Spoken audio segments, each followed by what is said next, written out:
terceiro circuit break seguido. Como é que você pode proteger seus investimentos? Acompanhe aí.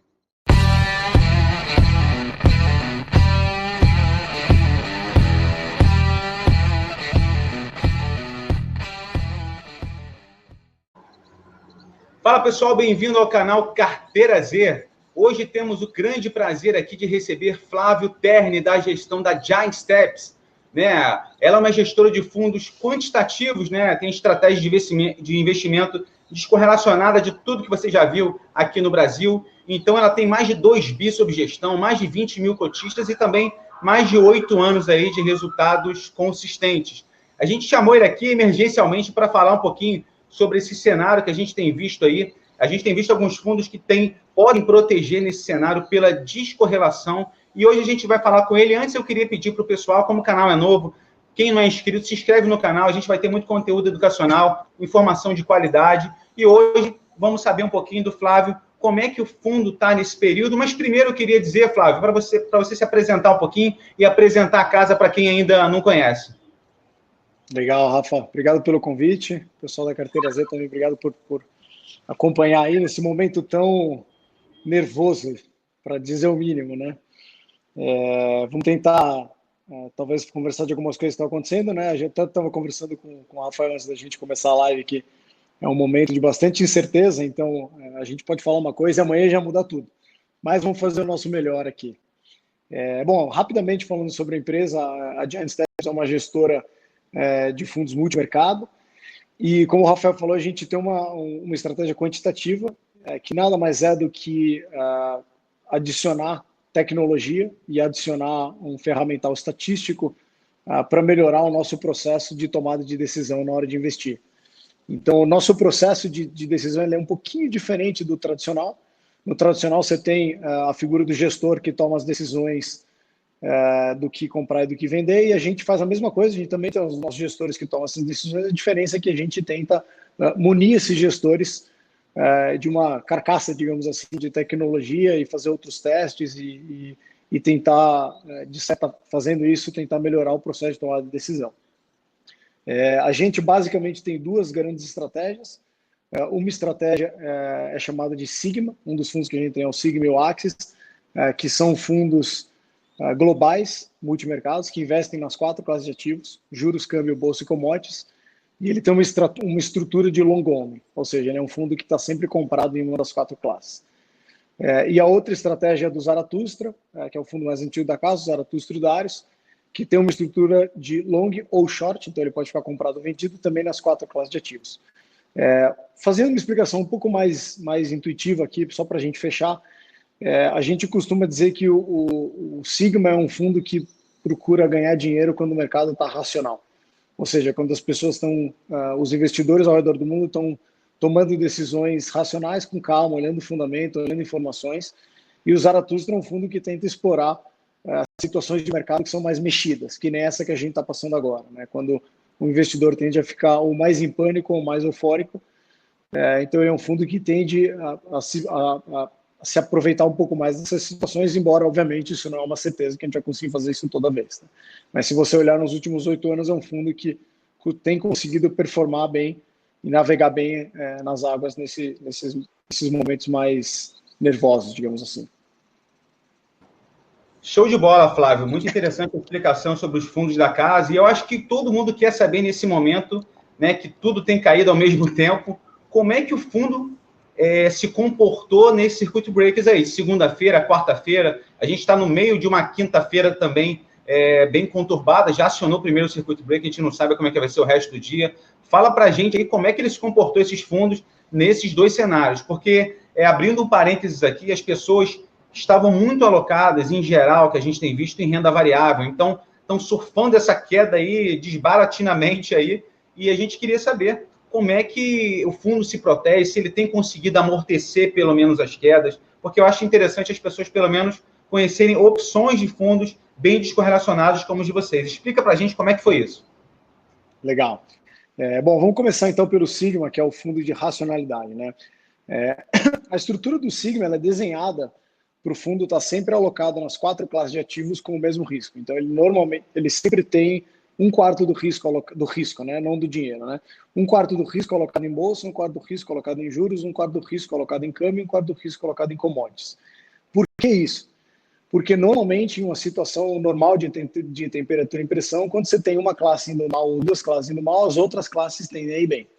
Então, normalmente, quando a bolsa cai, o dólar tende a valorizar, ou quando a bolsa sobe, os juros tendem a cair também. Então, você tem uma compensação entre as classes. Quando você tem uma crise global e sistêmica, que parece que é o que a gente tem passado nesses últimos dias, existe um negócio que chama quebra de correlação, quando todas as classes vão muito mal. Então, dado que o fundo é um fundo que está sempre comprado, ele não tem muito como se esconder, dado se todas as classes estão caindo. Então, o que o Sigma fez, e já tem feito há um bom tempo, é reduzir posições. Então, essa é a forma que o fundo se protege. Então, a gente fez uma redução de posição em janeiro, a gente fez uma segunda redução em fevereiro e fez uma agora grande na virada de março. O fundo está com uma posição bem pequena. O fundo, felizmente, já tinha acumulado uma gordura de performance ao longo aí desde o começo da história. Então, agora ele está com uma posição bastante enxuta. Ele, obviamente, está sofrendo, porque, de novo, é um fundo que a gente não está tendo muito onde se esconder. O fundo tem quase uma centena de ativos e praticamente todos estão caindo, né? Então, o fundo basicamente está mais ou menos, acho que talvez contando hoje, ele provavelmente vai ficar zerado no ano, o que a gente considera como uma enorme vitória, dado essa queda aí de quase 30%, 40% da bolsa. Muito bom. Mas basicamente essa é a estratégia dele, né? Ele tem ficado com uma posição bastante reduzida. O Zaratustra o Zaratustra e o Darius já é diferente, né? Ele tem feito bastante operação, ele é um fundo mais nervoso em termos de operações, ele emite alguma coisa como de 5 a 10 mil ordens por dia, então ele faz bastante operação. E ele é um fundo que, quando você tem um direcionamento de mercado, seja para cima ou para baixo, ele tende a ir bem. A gente aparentemente está tendo um direcionamento bastante negativo agora, embora a volatilidade esteja bastante alta. Então, você tem dias que aciona o circuit breaker, no dia seguinte a bolsa sobe 10. No outro dia ela aciona o circuit breaker, no outro dia ela sobe. Então, hoje parece que é o primeiro dia que a bolsa caiu forte, assim, 2 dias seguidos, né? Então, o fundo provavelmente vai começar a se posicionar para um cenário bem mais pessimista de mercado. Então, o fundo vinha carregando uma posição comprada em dólar já fazia bastante tempo. Essa posição está bem grande, a gente continua comprando em dólar no fundo. A gente tinha uma posição aplicada em juros, que é uma posição que se beneficia quando o mundo vai bem, digamos assim, o que não é o caso. Então, essa posição ela praticamente foi zerada no fundo, ou está bem reduzida. Então, de novo, meio que o fundo está virando o canhão para um cenário mais negativo. O fundo, se eu não me engano, esse ano ele está acumulando uma alta de alguma coisa como 3,5% a 4%, então é um resultado também bastante positivo, dado o cenário horroroso que a gente está vivendo, não está fácil. Mas é isso. Agora, o lado bom da gente usar a tecnologia e ter usado bastante estatística no processo de decisão é que a gente não precisa agora, com os nervos à flor da pele, tomar nenhum tipo de decisão. O que é bom para a gente agora é que o que o fundo vai fazer já está escrito no papel, as regras já estão lá. O que a gente tem que fazer é continuar estudando e vida que segue. É muito interessante a gente saber realmente que o fundo não utiliza esse emocional, né? Que eu acho que o comportamento do investidor é que mais atrapalha ele nesses momentos principalmente. Eu pedi para o pessoal no Twitter e tudo fazer umas perguntas, se o pessoal tivesse alguma dúvida. Eu tenho aqui a pergunta do Jonas, perguntando se eventos de cauda como esse estavam previstos nos algoritmos e como é que eles funcionam em períodos como esse. Legal. Só começando pela questão do emocional, né? Isso é uma tecla que a gente sempre bate, que um dos grandes benefícios desse tipo de fundo é que ele é isento de viés emocional. Mas o pessoal escuta isso e fala, o gestor profissional não tem viés emocional, então faz um exercício, imagina agora se você é um gestor sentado em alguns bilhões de reais, dinheiro de todo mundo que você conhece, da tua família, dos teus amigos, de cliente, seria muito difícil você agora não ter um emocional minimamente afetado. Você teria que ter muito sangue frio. Então, só quando a gente vive, de fato, esses momentos que a gente percebe o quão valioso é isso, né? E aí, respondendo à pergunta, a questão dos cisnes negros e dos eventos de calma. Todas as estratégias que a gente bola para dentro do fundo, a gente testa essa estratégia para ver como ela performaria em cenários de crise. Então, o meu gestor pode bolar uma estratégia de que, acho que está qualquer coisa, quando o dólar sobe 10% e a bolsa aciona 2 circuit breakers, eu vou tomar juros. uma estratégia qualquer, estou dando um exemplo, né? Depois que eu monto essa estratégia, o que é interessante é que eu posso pegar esse cenário, né, esse padrão que aconteceu e testar ela em vários momentos passados, né? Eu posso olhar nos últimos 20 anos, toda vez que o dólar subiu 10% e a bolsa caiu 10%, o que aconteceu com os juros? Se de fato ela tem um comportamento consistentemente que se repete ao longo do tempo. Se isso acontece, ela tende a se mostrar uma estratégia que pode ser vencedora. Então, o que é interessante é que todas as estratégias que a gente bola, elas passam por um período de teste onde eu testo a performance dela no passado, testo a performance dela em crises que já passaram e eu sintetizo crises novas. O que acontece, por exemplo, se eu tiver, sei lá, o Bolsonaro, a gente nunca imagina coronavírus, né? Mas um cenário que a gente pode imaginar, que a gente estava imaginando tempo atrás, é o Bolsonaro toma uma outra facada, morre, e aí a gente muda o governo e o governo começa a cortar juros na marra, o que vai acontecer com a Bolsa? E a gente começa a simular cenários, né? Obviamente, você nunca vai conseguir antecipar qualquer tipo de cenário, você vai ter que fazer uma suposição ou outra, mas você consegue ter uma boa dose de certeza de que o fundo, a estratégia ela é parruda. Então, e está se mostrando agora, né? Obviamente, a gente não, essa crise ela não necessariamente acabou, nem não dá para saber se ela está no começo, no meio ou no fim, mas o fundo tem já as regras de entrada e saída embutidas. Então, se o mercado continuar piorando, a gente sabe o que a gente tem que fazer. Se o mercado voltar a melhorar, a gente sabe o que tem que fazer. Se ele ficar de lado, a gente também sabe o que tem que fazer. Então, é uma questão da gente confiar nas estratégias que a gente tem desenhado aí há alguns anos e continuar trabalhando. Eu acho que interessante isso que você falou. Se você me permitir aqui, Flávio, eu quero até colocar a rentabilidade do fundo ao longo do tempo aqui, para a gente perceber a descorrelação com a Bolsa. A gente consegue perceber que desde 2012, né, que é o 8 de março de 2012, eu acho que é o início aqui mesmo, né, do Zara, que ele estava falando agora, que trabalha na irracionalidade do mercado, você vê que nesse período, se a gente olhar só para a rentabilidade, a gente vê que o Ibovespa rendeu 30%, isso aqui sem contar a queda de agora, tá, pessoal? Porque o gráfico aqui vai até 4 de março, então vai ficar mais complicado ainda. O fundo rendeu 271% contra 30% do Ibov. Aí a gente vai olhando a descorrelação aqui, essa correlação negativa, né? Uma descorrelação, então, de menos 0,04 com o índice. Então, a gente consegue perceber exatamente o que o Flávio está falando, e se a gente for comparar até com o CDI, que houve períodos bem altos nesse período de 2012 para cá, então a gente vê aqui que o fundo rendeu 257 do CDI. Então, é bem expressivo, né? E nesse momento de mercado, as pessoas procuram realmente produtos, além de aproveitar algumas oportunidades em bolsa, que eu acho que tem gente que pode aproveitar, tem todo tipo de perfil, gente que está saindo da bolsa desesperado, gente que está aproveitando alguma coisa, e muita gente que está procurando alguma descorrelação, até porque, de repente, negligenciou isso ao longo do tempo, com essa perspectiva de bolsa em alta por muito tempo, né? Até muitos gestores que a gente entrevista, que a gente acompanha, estavam otimistas, mas eu acho que essa descorrelação que a gente tenta ensinar aqui é muito interessante, a pessoa acho que tem que se imbuir desse espírito de diversificação. Flavião, eu acho que a última pergunta que a gente pode fazer aqui, para ser uma live não tão longa, é a do Júlio. Eu acho que é uma pergunta interessante, que muita gente deve estar se perguntando com o fundo quantitativo nesse momento. Se tem como vocês saberem se as posições que vocês têm estão direcionando para algum dos países em específico. China, Estados Unidos, Europa. É até curioso isso, né? Você vê aquela crise toda, fecha aeroporto, Estados Unidos dos voos da Europa. Então, se você tem como saber aí, e como é que funciona isso no fundo?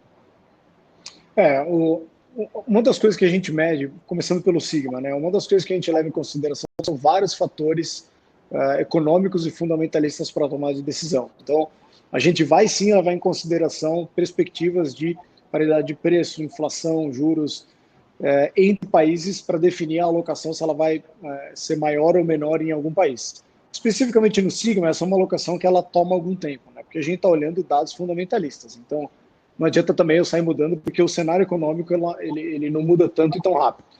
Então, agora você está tendo uma bela mexida, obviamente vai demorar um tempo para ele se arrumar, mas sim, ele tende a fazer grandes movimentações, porém lentas, em direção a um país ou outro. O Zaratustra é outro bicho, né? Ele vai fazer o contrário, ele vai procurar por oportunidades únicas, de forma que ele consegue se mexer rápido para tentar ganhar algum benefício. De novo, num cenário onde a volatilidade está tão elevada, você tem que tomar cuidado para você ter certeza de que aquilo não é um ruído e ele é sim um direcionamento. Tá? Mas sim, a resposta é a gente vai se mexer, está se mexendo já. Até um último ponto lá, você comentou sobre o resultado do Zaratustra no gráfico.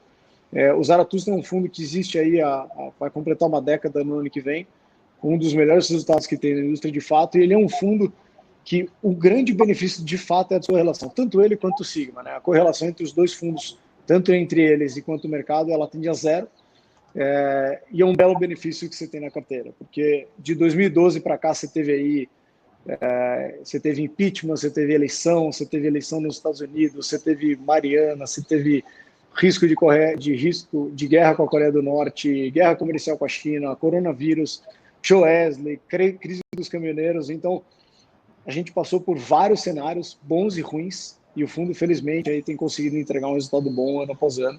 Obviamente, a gente é estatístico, mas a gente também é supersticioso, então não vamos comemorar, porque a gente está no meio de um baita furacão. Mas, de novo, a gente tem tentado fazer um trabalho que a gente possa fazer com que o fundo consiga passar, de certa forma, menos machucado por momentos difíceis como agora. Muito bom, muito interessante. E para terminar, eu queria mostrar aqui, você falou do Sigma também agora, até eu quero colocar aqui na tela para a gente conseguir perceber. O Sigma é mais novo, né? Então a gente vê que é interessante que a rentabilidade deles é parecida nesse período. Oi? É isso. Não, é isso que eu ia te falar, desculpa, pode ir. Beleza, então a rentabilidade chega a ser parecida nesse momento, com uma vol menor do Sigma, eles têm estratégias distintas, como o Flávio falou, e quando a gente coloca na correlação aqui com a Bolsa, né, você vê que a correlação deles com a Bolsa nesse período mais curto, né, a do Zaratustra foi de 0,33, a do Sigma 0,65 e entre eles 0,46. Então você vê uma aleatoriedade nesse momento, nesses períodos aí. É bem interessante a gente observar isso também. Flávio, eu queria agradecer a sua presença, foi muito agregador, muito interessante. Eu queria que você fizesse algum comentário adicional para o pessoal aí. Acho que é isso, Rafa. Para quem tiver interesse em alocar no Zara, eu sei que esse é um momento difícil de falar em alocação, mas quem tiver interesse vai ver que o fundo está fechado, mas a gente está contemplando uma reabertura. Então, a gente está avaliando a possibilidade de reabrir o fundo nos próximos meses.